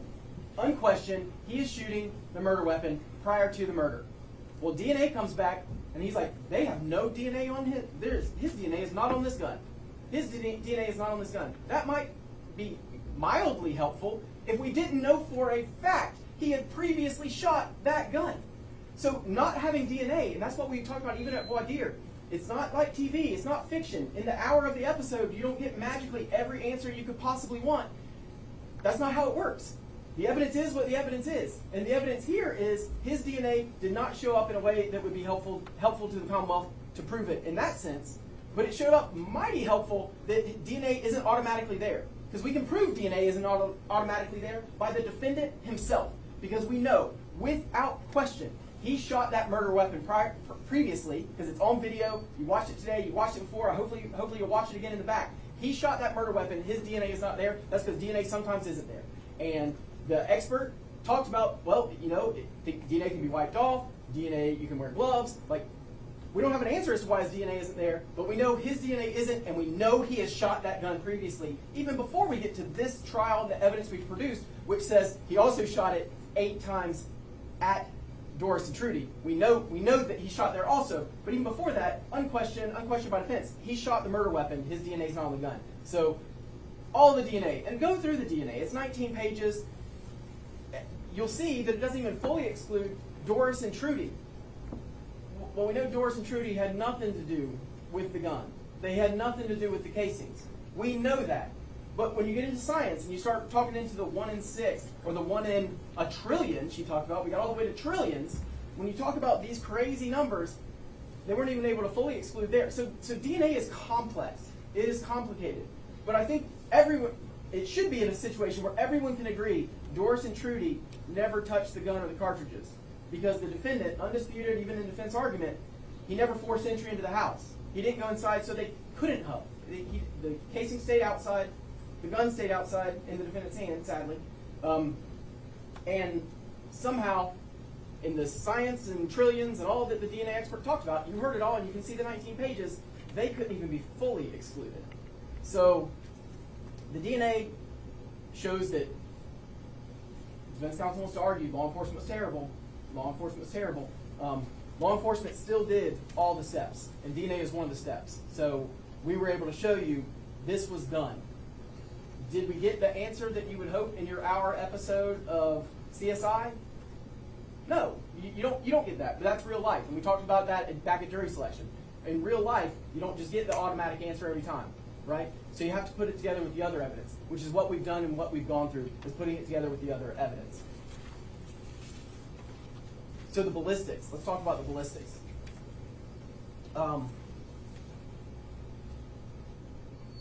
So we just talked about TV and science isn't like TV and stuff like that, real life versus fiction. We got pretty close with the ATF lab on the ballistics because they got the results back so quickly. That's as close as our level will ever get. The nonfiction version will ever get is the ATF lab in this case. Jody Marcinopoli was impressive, and she got the stuff back to match the case, which obviously helped. So DNA, we didn't get it. Ballistics, we did get pretty close to the TV world. So that was helpful, but the ballistics there clearly say we have the murder weapon. That's just not a question. The phone, lots made of the phone. The 1519 phone was the phone the defendant was carrying. The GPS from that phone, from that device, Christy Sales just wasn't there. We already talked about it. She was not there. She could not have been there. If she was carrying the phone at the arrest, she would have been at Littleton Lane at the arrest. Testimony was clear. Christy Sales was not at Littleton Lane on the arrest when they tracked the 1519 phone there. Ashley McPherson, as we talked about, GPS put that device in Lynchburg in the same area at the same time that she's being picked up by the defendant. These things corroborate. It's just more corroboration. And you know why corroboration works? You know why this works? Because the only thing that stands up to scrutiny is the truth. So that's why these little pieces that seem insignificant still fit, because it is the truth of what happened here. How else do we know the 1519 phone was his? The Apple ID records that were admitted through Chris Persons. Apple ID records in evidence go to the email of Justin J. Sales, Apple ID, and not Christy, goes to that. That phone was used to download the police scanner app about an hour after the attempted robbery and aggravated malicious wounding and sadly murder. It was the defendant's Apple ID that was used to download that. Look at the times on that document. When you look at the Apple ID document, and remember that specific time, so that's 3 hours difference. So had we actually started at 9 a.m., it would have been 6 a.m. out on the West Coast where the Pacific time is. 3 hours difference. So the crux of the defense argument was law enforcement mistakes. And were there mistakes? Yes.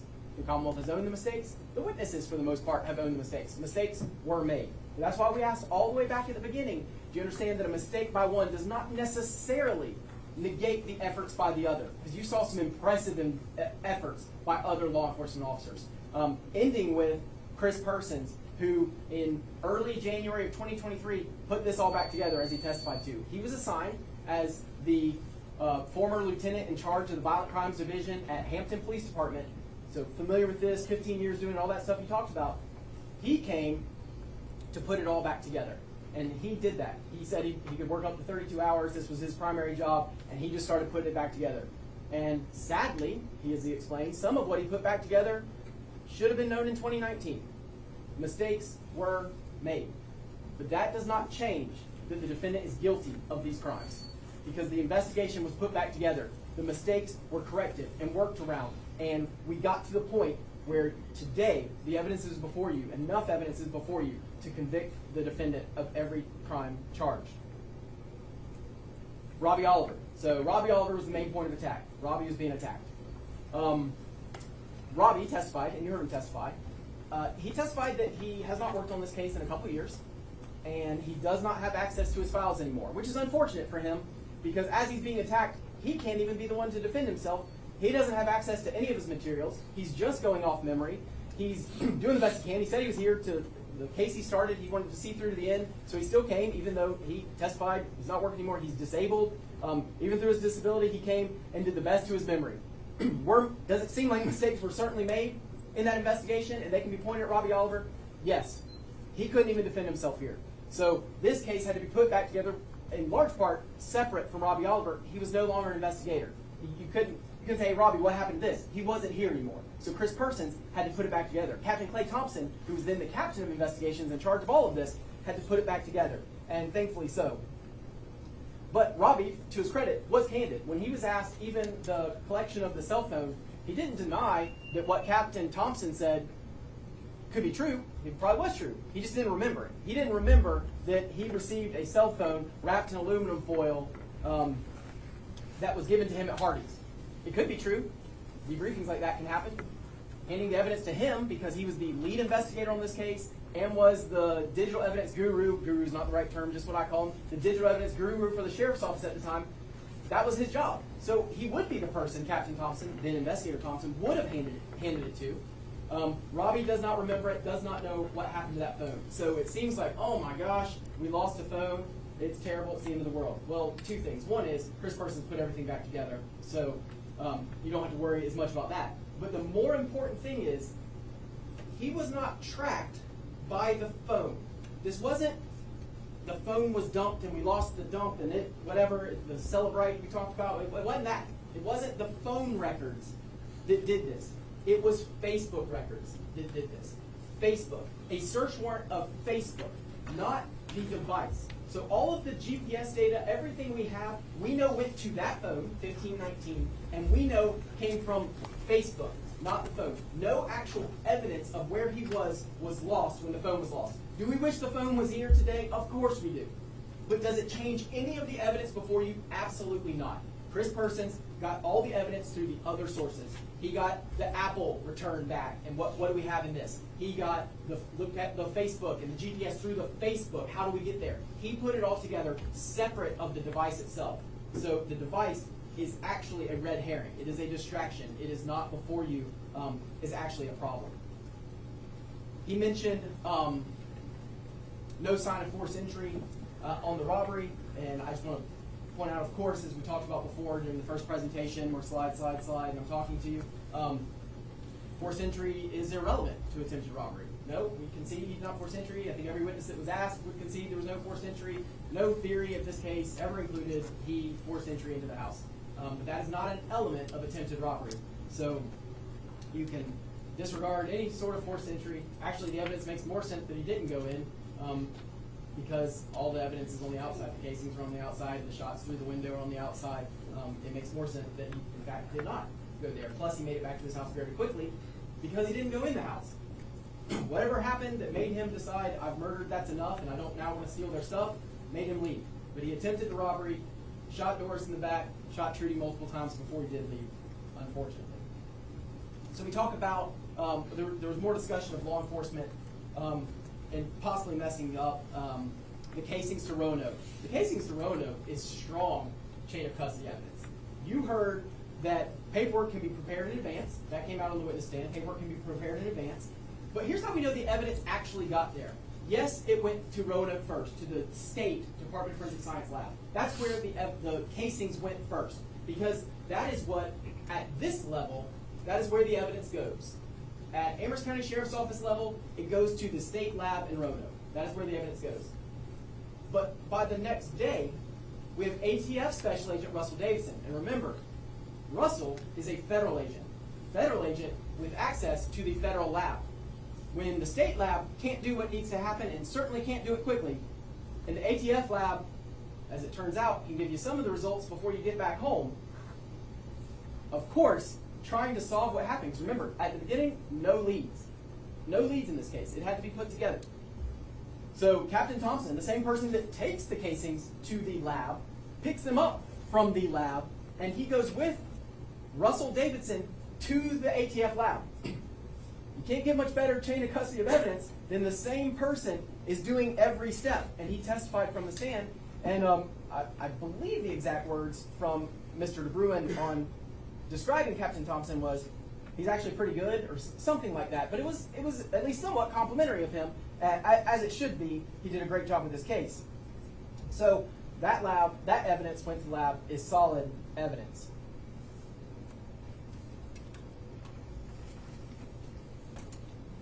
One thing I would say, you're hearing my argument, you heard defense counsel's argument. What you actually rely on is the evidence in this case. You've been taking notes, you saw it, and you will have all the evidence that was admitted back in the room with you. Go through all of it. That is what matters in this case, is the actual evidence. Another attack on law enforcement that we'll touch on before you go back is that we heard Sam Bryant being a little bit criticized, that he didn't see the same thing that Russell saw. So I just want to just point out, Sam Bryant was clear. Sam Bryant, you remember Sam Bryant? He was the former director of public safety. He had 20 plus years in the military. He said, I think 3 years in the FBI. He was a flight paramedic. I'm missing some things, but there was a list of credentials. So he was all those things, and most recently, director of public safety for Amherst County. So he says that when he goes in the house, he's part of the TAC team, right? He's the medic for the TAC team. He goes in and he has to, they go in first. He's the medic at the back to make sure everyone's safe. And then it gets to his turn. Well, there's a toddler there. Oops, we didn't mean to throw the flashbang, but you can't unthrow a flashbang. So checks on the kid. Kid's okay. Passes kid back to Captain Davis. He goes on in the house as part of his job as a medic. He sees a green light, traces it back to the firearm, stands over the firearm, and then team leader, Begley, team leader of the SRT, says, stand over that. And he specifically used the term overwatch. Overwatch. You stand over this until it is collected. Sam Bryant says, I stood over it till it was collected, probably 2 hours. He stands over it, and even it sounded like, as he explained later, a little bit to his detriment, apparently he needed to use the restroom. but couldn't until that was done. He stood over it, and he said it was collected by an ATF agent. So, and then later says that ATF agent is Russell Davidson. So, defense counsel told you, and again, the evidence doesn't come from our argument. The evidence comes from what you heard. But he said that Russell Davidson said he never touched it.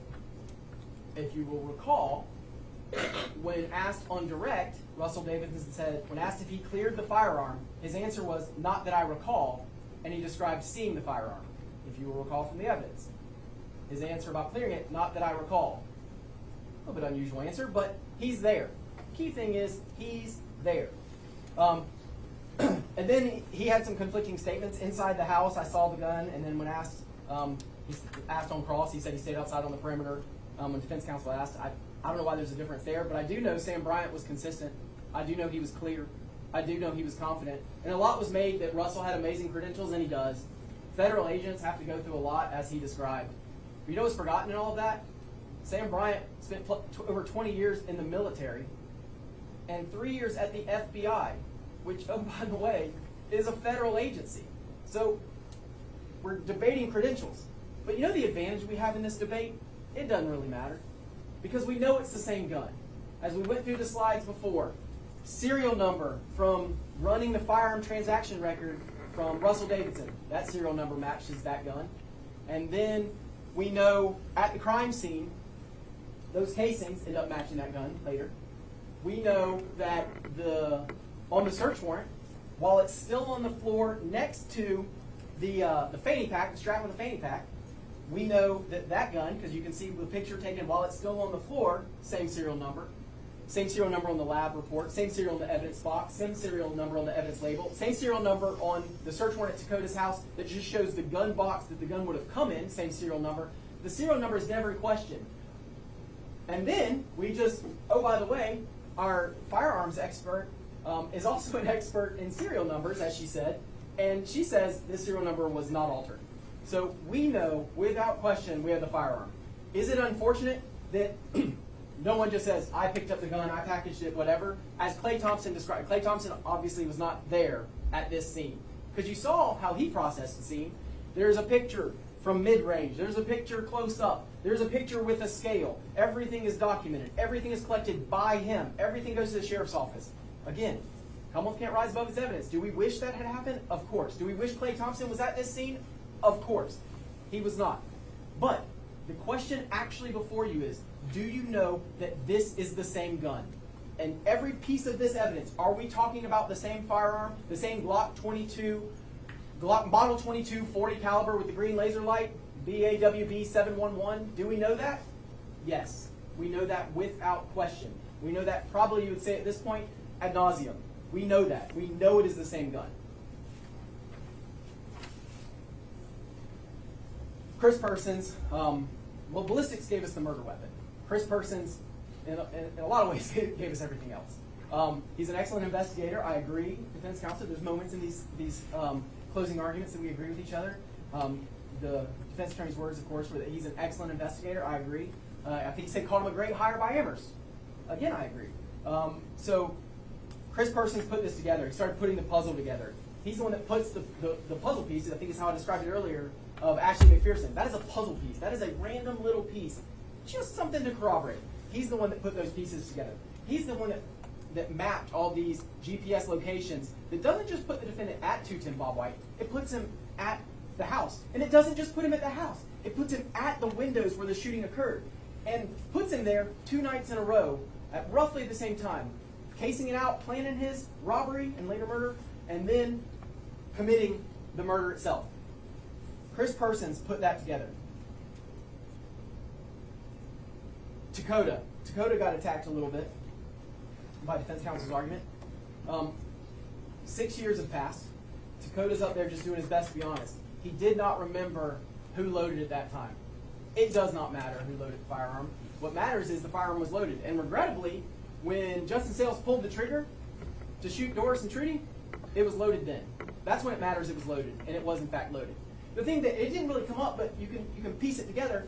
What matters on if it was loaded is could it hold at least 8? Dakota testified it held 15. Now, it probably means it's helpful that 8 plus 4 also is under 15, because if it's true that it was only loaded to 12 or whatever, there was still enough there, but we don't know what he did between committing the murder and the firearm getting back to Dakota when Dakota says there's only 4 rounds in it, which is confirmed, or at least not disputed, in the controlled call. So the defendant's own words are adoptive omission in that phone call. Like it's him acknowledging it either by saying it or by not disputing it in that phone call. But either way, whether it's 8 plus 4 or just 8, the gun held 15. And we know the shots were in rapid succession. We know that. Trudy testified about just the chaos of the shots, and you know those happened quick, and then immediately would have gone next to Doris. And it happened in a way that Trudy didn't even realize at that point, and you'll know from like the 911 phone call, she didn't know Doris had been shot. That's how fast these happened. So there wasn't a reload in there. But this firearm, this murder weapon, fully capable of shooting 8 or up to 15 rounds, we know that, and that's how this played out. So that is consistent. He also challenged with Dakota that getting the Drake and leaving the Glizzy, that message was somehow inconsistent with what Dakota testified to, that it got in person. Well, we know, just like we talked about the terrible plan, just like we talked about hitting a lick, he had a plan. Is it surprising that a message is sent that he's going to trade back guns and then he does go trade back guns? Those aren't inconsistent. One would be the plan to trade back guns. One would be the trading them back, which Dakota testified to. Those are completely consistent with each other.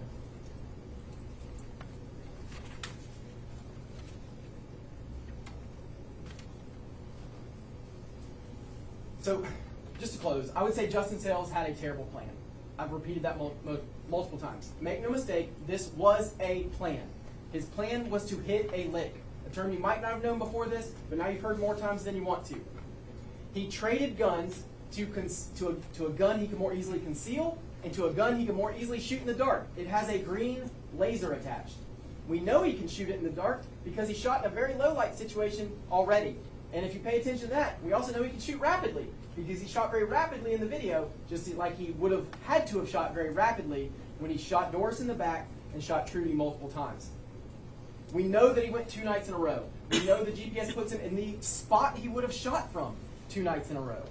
You saw the GPS, and you saw that evidence, you know that it is him. The phone can only be his. It cannot be anyone else's. And the murderer here had to have the phone and the gun. That points at one person. There is no reasonable doubt here. It points at one person. It cannot be anyone else. He 100% makes clear, is adamant on the phone call, that with the phone call, the control call with Dakota, he is adamant.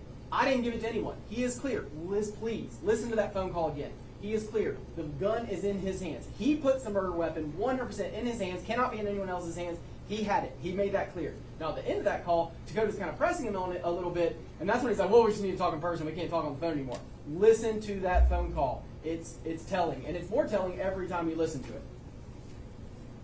But this case requires 2 things: the phone in his hand and the gun in his hand. And both are absolutely confirmed, and it's confirmed at the very end when he is arrested, but with that phone number. That phone is tracked. Christy Sales is not there. Justin Sales is. The phone leads us directly to the murderer. The phone that was carried by the murderer, it gets us there. And the very last thing I will remind you of, and I've already said it, is the letter. Read the letter. If you are innocent, if you are just getting someone to tell the truth, why are you offering to pay them? If you are just getting someone to tell the truth for you because you're being wrongfully held or whatever, like, I need to get out of here, I need to whatever, if that's true and you want the truth told, you don't need to pay anyone. But you also don't need to say, oh, don't just give it to him in person. Be secretive about this. You don't need secrecy for truth. You want to shout truth from the mountaintops. But this had to be done in secret. And then it ended with, not just secret, it ended with, and when you're done, burn this letter. Why would anyone ever burn a claim of the truth? Why would anyone ever burn it? You burn it because you know you are guilty. You burn it because you know you had a terrible plan. You burn it because you were going to hit a lick, and whatever happens at that lick, you start it, you attempt that robbery, and you end up, you switch. You switch in there and you kill Doris. You shoot her in the back and you shoot Trudy multiple times. That's why you burn a letter, because you know what you did. Defendant knows what he did. Now y'all know what he did, and I ask you to find him guilty of every charge. Thank you. Members of the jury, as you know, this is an important case to both the Commonwealth and the defendant. Both parties are entitled to a fair trial and your best efforts. You've now heard all the evidence, the court's instructions on the law, and the arguments of counsel.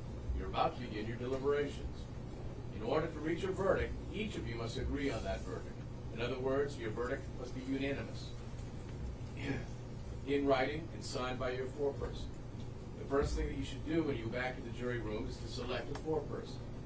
The role of the foreperson is to see to it that the deliberations are conducted in an orderly and businesslike manner, that they are conducted only in the jury room when all members of the jury are present, and that each juror has the opportunity to fully and fairly express his or her views.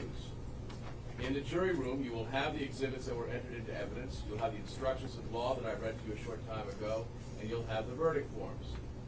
Commonwealth has already explained to you how the verdict forms work, so I won't do that.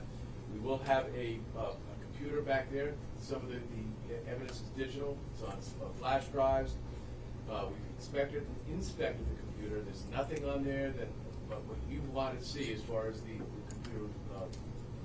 There's no internet connection. There's no nothing. This is as very basic as it gets. It's ready to go. All right. But you'll have the computer back there in case you want to. I'm not saying you have to watch it, the videos or the audios, but you'll have that opportunity to do so. You'll also have all the other exhibits. You should discuss the case with your fellow jurors to reach an agreement if you can do so. I suggest that you discuss the evidence and the law to your satisfaction before you take a vote. If you find differences of opinion, and it would be helpful to do so, I also suggest that you identify those issues as to which there are differences, and that you discuss those to see if your differences can be resolved. Each of you must decide the case for yourself, but you should do so only after you've considered all the evidence and the law. Discuss the case fully with the other jurors, and listen to the views of your fellow jurors. Do not be afraid to change your opinion if the discussion persuades you that you should. But do not come to a decision simply because other jurors think it is right. Each of you must make your own conscientious decision. Do not change an honest belief about the weight and effect of the evidence. Do not change an honest belief about the weight and effect of the evidence simply to reach a verdict. Your verdict must be based solely on the evidence and on the law that I have instructed you. Nothing I have said or done is intended to suggest to you what your verdict should be. That is your decision alone. The last thing I need to do before I dismiss you to begin your deliberations is to dismiss the alternates. As you know, we have two alternates here today. I just want to explain to you what the law calls for. This is the Code of Virginia. The court shall select by lot those jurors to be designated as additional jurors. However, in no event shall any juror be made aware of his status as a regular or additional juror until he is excused as a juror. Before final submission of the case, which I'm about to do, the court shall excuse any additional jurors in order to get to the number of 12. And what I did in this particular, because it says I have to do it by select by lot. I actually had a styrofoam cup with everybody's number in it. There's one piece of paper for each member of the jury panel.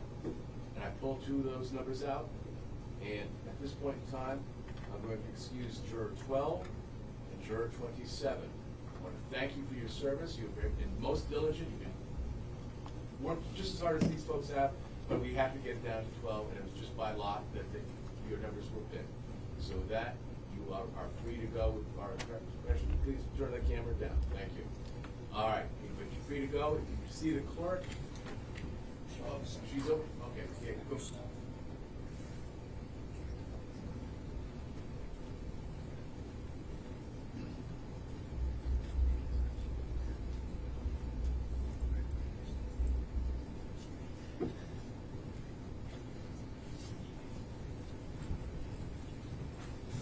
Did you leave your numbers in the jury room? Okay, did you? Okay, if you can't, there she is back there by the door.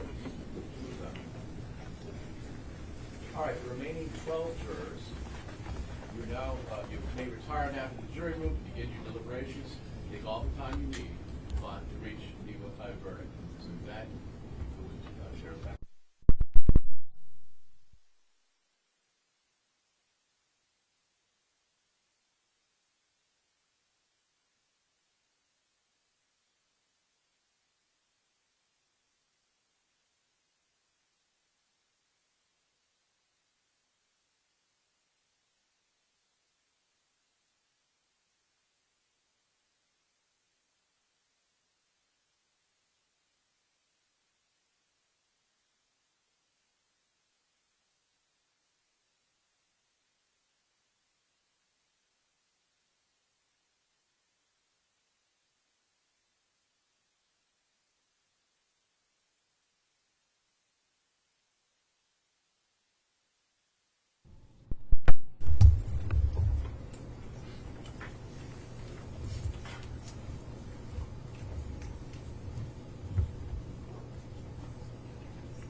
jury find Justin J. Sales guilty of the aggravated murder of Doris Puleio on June 25, 2019, as charged in the indictment signed by the foreperson.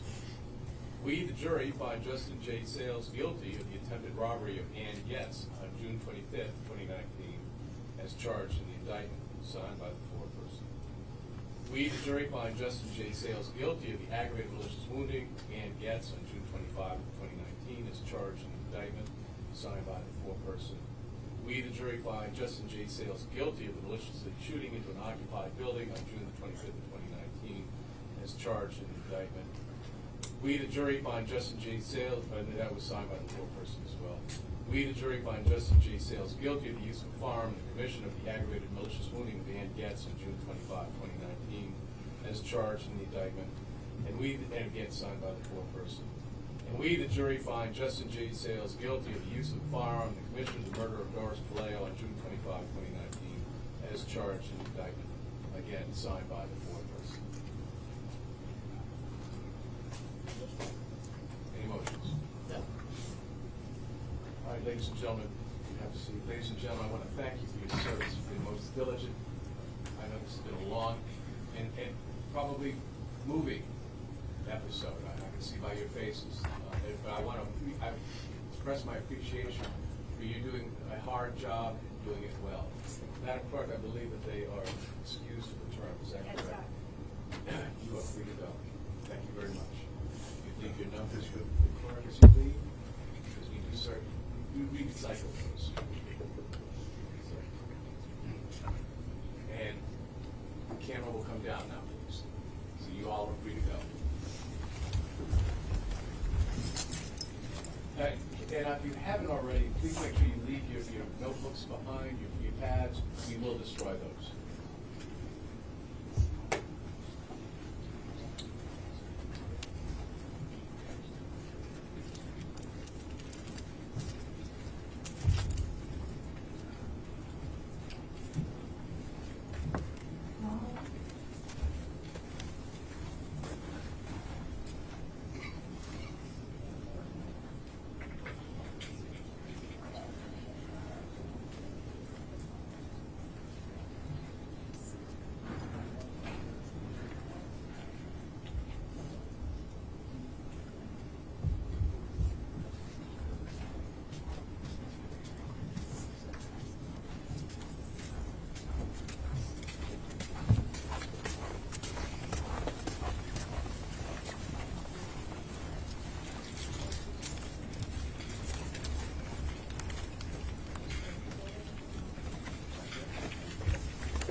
Sales, you're fine, you're guilty of aggravated murder, attempted robbery, guilty of the aggravated malicious wounding, guilty of maliciously shooting into an occupied building, guilty of the use of a firearm in the commission of aggravated malicious wounding, and guilty of the use of a firearm murder in the commission of murder.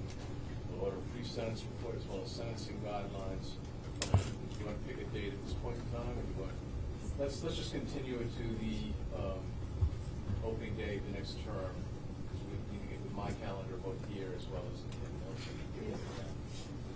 Anything further at this point in time? Anything further at this point in time? We are in recess.